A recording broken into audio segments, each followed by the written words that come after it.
The Big Pedal is all about getting more young people cycling or scooting to school. So we found that most young people aren't doing enough exercise that they need to be doing on a weekly basis. So if they were to cycle or scoot to school, that's a really good, easy way to get more exercise in. So the Big Pedal is a national initiative run by Sustrans for schools up and down the country to sign up, and then they can record how much distance their pupils are doing in terms of cycling or scooting to school over the 2-week period. So it starts today on the 20th of March and it runs for 2 weeks, so 10 school days up until these holidays, I think.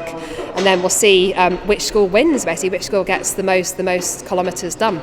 Yeah, well, I was talent spotted at schools when I was at secondary school when I was 15. At the time, I wasn't a cyclist at all, but I did run my bike to school. I either rode my bike or walked to school. I never got given a lift, and my parents never did that. So it was always making my own way to school at secondary school, either by bike or just by walking. And there must have been some sort of basic fitness there, because when I did some talent ID tests, I was identified as having the raw talent to be a future potential Olympic cyclist. So for me, just doing that small amount of exercise, just keeping that basic fitness and that basic sort of skill of riding a bike, I think is so important, and you really never know where it may lead. And for me, it's obviously led on to Olympic titles, but even if you end up doing a different sport, I think fitness and exercise when you're young is really important. It's something that I always did, and it stood me in good stead for the rest of my life now. It was just a really tough decision to make. So I wanted to take a good amount of time after Rio to make the decision. I think I said in my statement, it's the toughest decision I've ever had to make, ever. So it took a while deciding that, but eventually came to a decision. There's nothing more I can do in my career. I've won the biggest races possible. There's nothing higher you can win in the Olympics, nothing better you can do than world records. I've got multiple of all of these things, so I guess I felt like I'd completed it in that sense, and now I'm looking for new challenges, basically. I've just completed a British Cycling Level 2 coaching qualification, which I completed last weekend, so I'm looking to continue to do their higher levels of coaching qualifications. I'm not quite sure exactly what route I'll go down, whether I'll be looking more at younger people or more adults, but that's something I want to sort of explore. For me, when I won my first world title here in Manchester in March 2008, so 9 years ago now, I'd left school 9 months prior to that, so I'd been part of the GB team from October 2006, but I stayed at school for those few months until June 2007 to finish my A-levels. I then relocated to Manchester. I'd been full-time for only 9 months and then won a senior elite world title, so that was a big turning point for me at that point.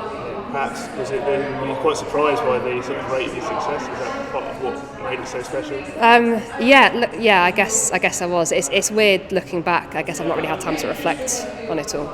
No, it was definitely very much 1 year at a time. So I never started on the path thinking it would go on to Olympics, and I'd definitely taken every year of my career 1 year at a time, and I guess surprised myself a bit along the way. Yeah, and the MBE as well was in that picture, so that's obviously something you can't work towards and win. It's just something that's awarded to you as an honour, so that was obviously pretty special back in 2013 to get that. So yeah, nice little collection. I need to get it displayed somewhere. I think I've not got any form of display cabinet, so. Oh, you said that, yeah, neither at your house or your parents' place, as you were saying. No, they're just kept. So when you win a world title, you get a rainbow jersey, so they're all hung up in a wardrobe with the medals around them. So many just in wardrobes is where they're kept. It's definitely something I want to do more of, get more involved with them. So I guess it was quite weird for me at the London Olympics to be sort of celebrated as a role model when I felt I hadn't really done anything specific. But I guess just being on the public stage was a good thing. But I'm getting more involved with Alopecia UK this year, so we've got a trip to Alton Towers coming up in a couple of weeks' time, which will be really good.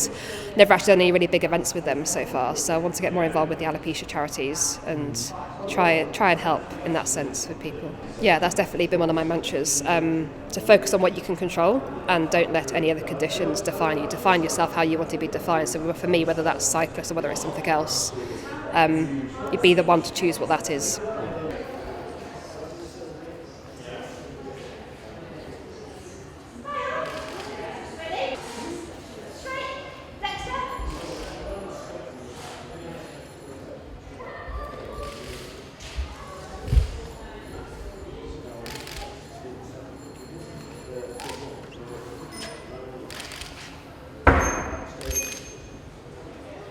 You guys get the photograph?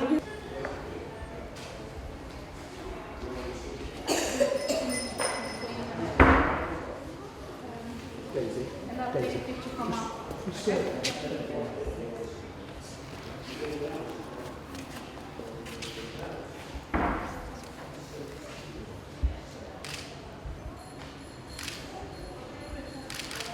Oi, come on. Thank you. Are you going to smile, you little what? Come on. After 3, smile. 1, 2, 3. Cheese. Thank you very much. That's that one. Thank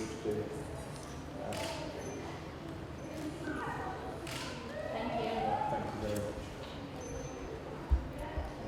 Yeah, we're done. We're done.